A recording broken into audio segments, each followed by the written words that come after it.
Well, people look east, but the question is, what does the star in the east herald?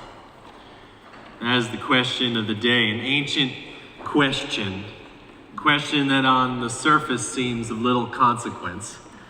What does the star guide? Why a star? What is the eastern quest? Who follows? Really, who cares? Those are questions I ask every time at this year, every year at this time. When Christmas nears, and if we're honest, it really snuck up on us, didn't it? Although the signs were there, the first Christmas carol I heard this year was in a pharmacy sometime between Halloween and Thanksgiving. The commercial endeavors always get a jump on us, it seems like.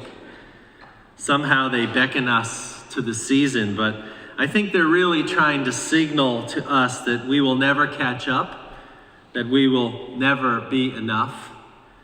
Two tragic and unfair, untrue expressions of our time.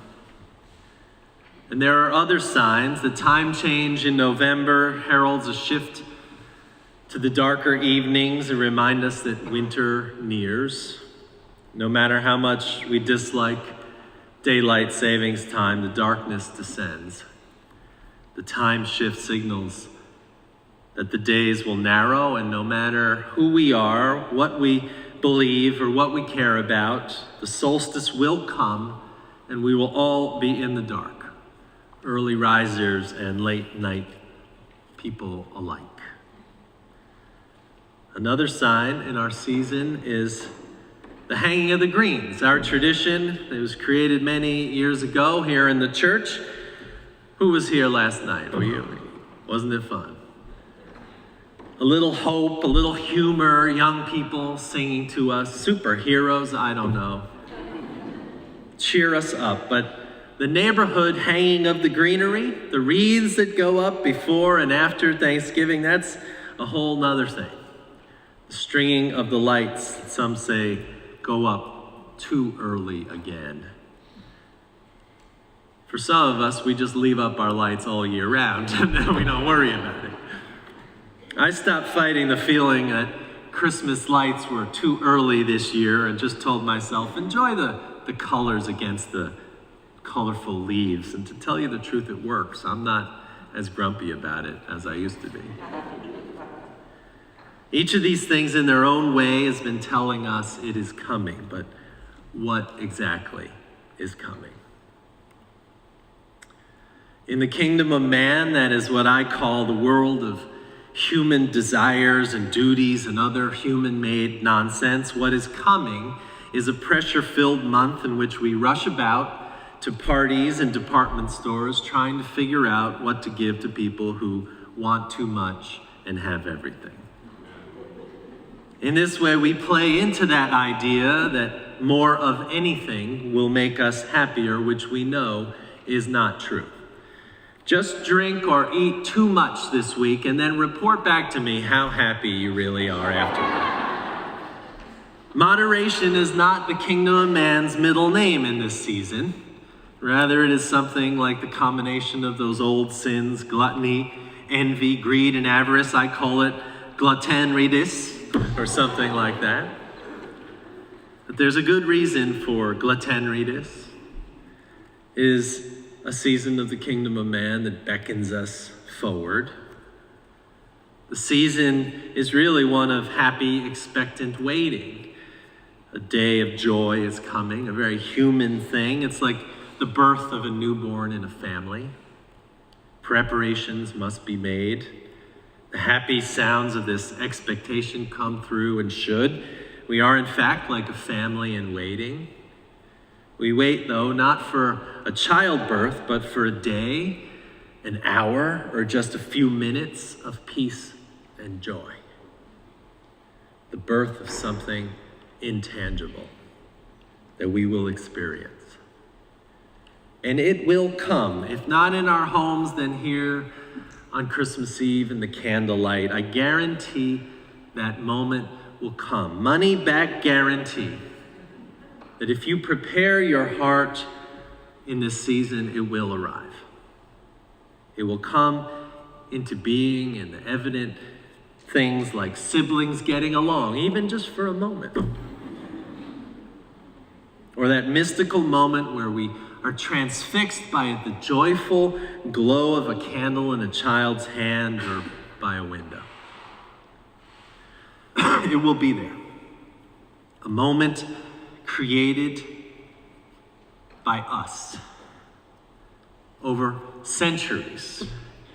The intention of this season is that we return to our holy selves, that we cease all effort and desire, if not for an evening or a morning, but just for a moment of peace and joy. But that isn't what we prepare for alone. We also rush about in this kingdom of man style because we are covering up something deeper. A fear as primitive as the joy that resides in us. A fear of our own existence and presence, an existential fear of being, of existing, of contributing to the world we live in. That hope and fear are intersections of this holiness. Take a child coming into the world, a real, actual child. The universe cracks open for every family and community when a child is born. Smiles of possibility emerge at the sight of a newborn. We know a joy when we hear of a birth, but if we are honest, we also know of a deep fear that this new child could destroy everything we know of happiness. That in its fragility, it could bring great despair. It could make bad decisions, or it could become a tyrannical president of the United States. Who knows? The child's demise in its becoming is at the edge of our hope and fear, as it always is. New life means that we live on the edge of terror for its safety. Holy is where that hope and where that fear reside. For whatever reason, we try to cover it up with the rushabout, with the gluttony, with the avarice, especially in this time of darkness, of the night coming, the winter. So what is this star we are following? Is it a star that leads to the creche and the mother's side, or something else? Here's a discernment question, maybe a little bit tangential to this message, but applicable today as we begin this season, and that is to ask yourself, what star is you are following? What is it leading you toward? And then asked another way in this season is to ask, what are you pondering at the core of who you are that leads you to something greater than yourself even? What signs do you seek to change the life you lead? What quest is yours and yours alone?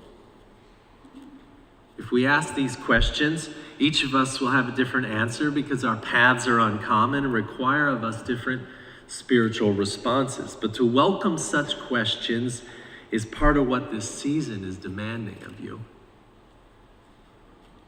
The kingdom of God, what I call the ideal way in which we act and treat each other and ourselves, a way that resides beyond all human nonsense and greed, says the star leads to deeper self-discovery, but also it leads to God itself. Not just to ordinary answers to ordinary life questions, but to holy encounters. And the truth is that the holy can be found in the glow of peace and in the holy terror of existential fear.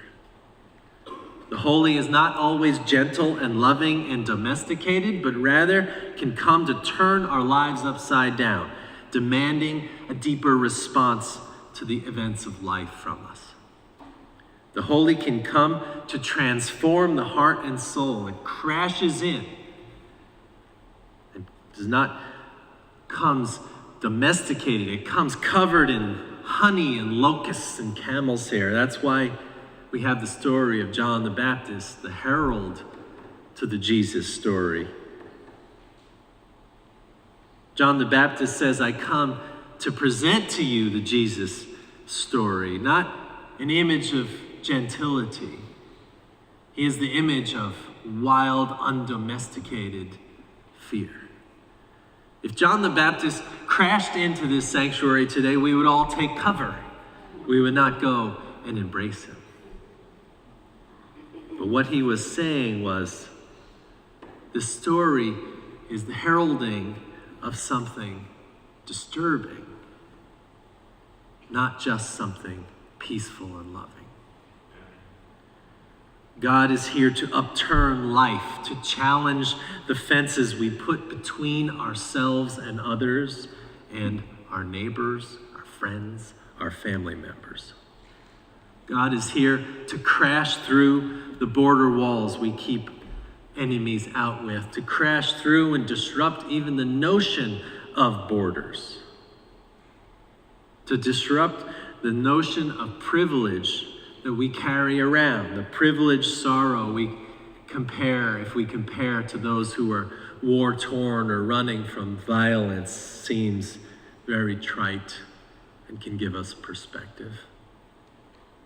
God is here to bring into view what matters, forcing us from the peaceful mindset to a questioning one, asking us for God's sake to challenge our gluttony and our avarice and our rushing about again and again to enter the kingdom of God, to seek that moment where we are changed.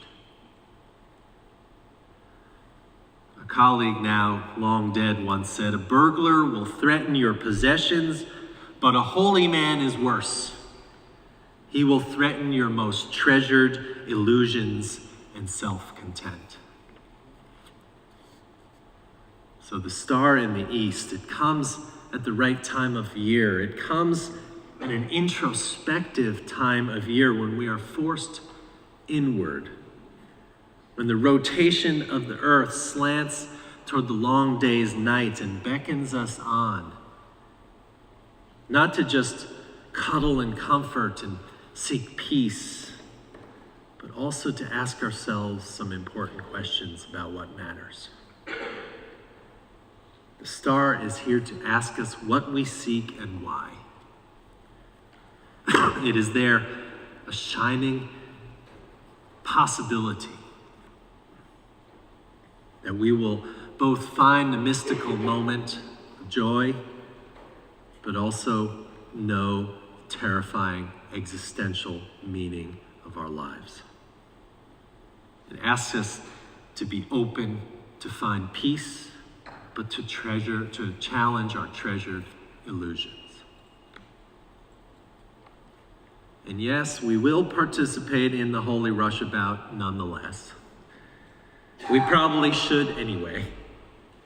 We will hang lights, we will put up wreaths, we will buy and cook meals, we will, in fact, live in the kingdom of man as we do. But we should remember that we are not doing all those things just to fill up our pride, but to empty it. Not to crowd our inner closets with things, but to empty them of attitudes and enemies of the spirit that we hope to finally exercise. Not to beat up ourselves for selfishness or self-absorption, but to make room in the inn for our best selves, our most transformed, open selves that we can find. So in this quest of the season, we will, if we are willing, follow a star into the kingdoms of our lives, to participate in a way of the world and to seek a holy encounter. That is the work of this month. The Advent season is on, people. We counted by weeks with Advent candles up here. Stores counted down by days, asking you whether you are good enough.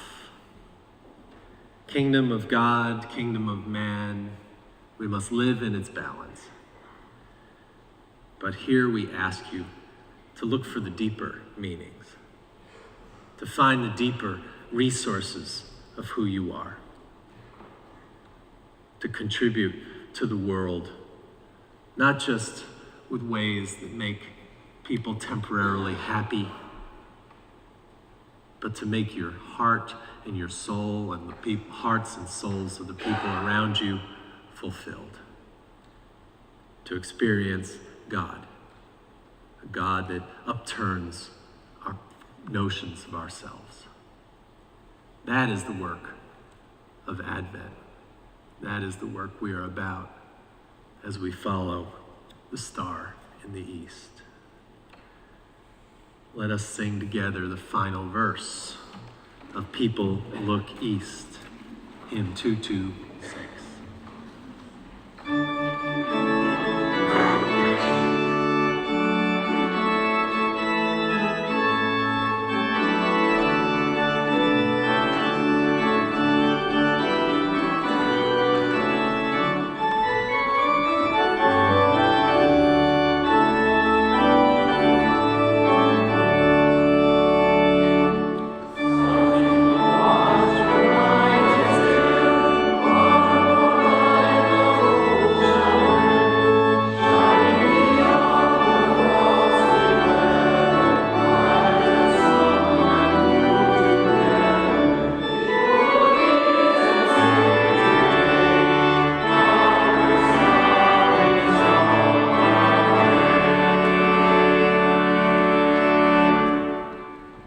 Love the Star is on the way.